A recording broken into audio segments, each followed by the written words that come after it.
Saya Nik Muhammad Lukman Al-Hakim Ahmad Roslan yang Dipertua Majlis Perwakilan Pelajar UiTM Cawangan Kelantan. Di sini kami ada banyak soalan. Tapi saya yakin dan percaya ramai rakan kita yang datang pada hari ini nak bawa isu nasional. Cuma saya datang untuk bawa isu 2-30 tahun lepas, insya-Allah. Suatu ketika dahulu, Datuk Seri terkenal dengan sebuah pembawaan watak, The Angry Young Man. Bolehkah Datuk Seri ceritakan sedikit cerita tentangnya dan perlukah generasi ini terus lahir dan wujud dalam negara? Nombor satu. Nombor dua, umum tahu lagu Bengawan Solo merupakan lagu kegemaran Datuk Seri.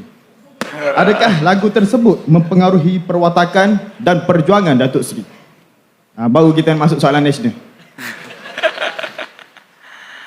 Adakah Datuk Seri mempunyai perancangan untuk membuka kuota haji khusus untuk mahasiswa UiTM di UiTM Malaysia, dan itu khususnya, dan UiTM ataupun Universiti IPTA di Malaysia? Sebab kita tahu kalau kita daftar haji sekarang 100 tahun lagi baru kita punya giliran. Terima kasih Datuk Seri. Datuk Seri nak kumpul soalan daripada 2-3 MPP ataupun saya jawab ringkas. Baik, silakan Datuk Seri. Angry young man. Maknanya saya tidak young je lah.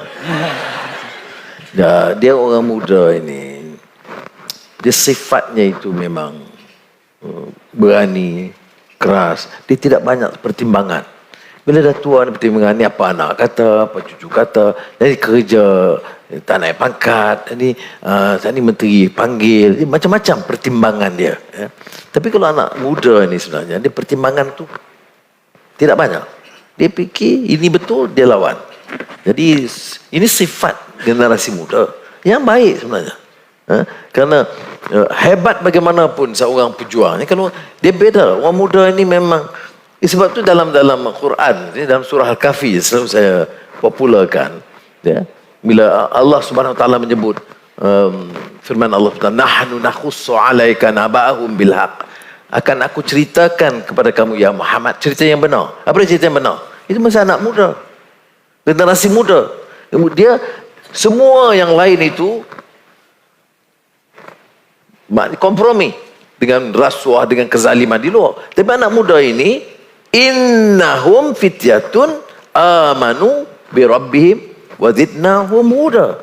Itu anak muda ini yang punya kecekalan dan semangat. Mesti ada kehebatan dia. Ya. Di zaman Rasulullah SAW, Sayyidina Ali bin Abi Thalib radhiyallahu anhu anak muda. Jadi ada keistimewaan sifat anak muda itu.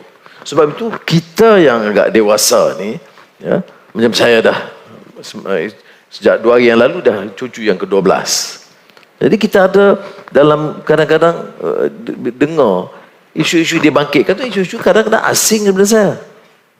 Jadi kena ada kebijaksanaan bil hikmah ini untuk mendengar dan faham bahawa anak muda ini kena sifat muda itu sendiri. Pertama, idealism dia. Dan dia kata di antara mendegakkan keadilan, dia tak kira yang kecil-kecil, yang masalah-masalah lain.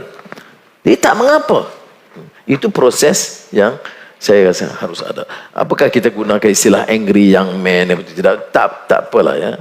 Tapi yang pentingnya berani, cekal, ada idealism. Yang kedua, Bengawan Solo. Lagu favourite saya Aziza. Bengawan Solo tu memang cantik. Bengawan Solo ni tak apalah, saya kan nyanyi pula, okey dah. Apakah ada kesan? Bengawan Solo ini, walaupun lagunya Sungai Solo, Indonesia, tetapi bagi saya itu very Malay. Dan dia nature, mata airmu dari Solo mengalir hingga ke hilir. Dah lah cukup. Amboi. Dia kata ni Anwar tu masuk Google. Dia kata tengok, Anwar ni datang ITM menyanyi, bukan buat kerja. Tapi yang saya kata yang menarik saya dengan lagu itu Bengawan Solo, kerana dia cerita pasal Sungai Solo. Kemudian dia cerita tentang nelayan. Ya. Kemudian keindahan alam. Jadi itu mengesankan sikitlah pada saya. Jadi Google, dengar lagu Bengawan Solo. Tetapi mengapa saya pilih Aziza? Aziza sebenarnya dia alam percintaan. Ni kota haji. Tak apalah. Kota haji ni, dia tak apa. InsyaAllah. Dan kita pun nak larang orang yang dah pergi, tak payahlah pergi asyik itu. Kalau dia korporat tinggi, asyik dia je ulang. Tak payah. Jadi jangan ambil kota itu. Tetapi ibadah haji ni, dia wajib kepada manusia. Tak. Dia wajib bila dia mampu. Ada kebolehan. Ini sekarang kita subsidi tu haji ni. Tapi kalau saya sebut banyak orang marah pula kan. Saya baru ini sudah kali tahu kita patut naik 1,000, saya batalkan kenaikan itu. Sekarang tidak membebankan B40 dan M40. Tapi untuk T20 pun kerajaan subsidi.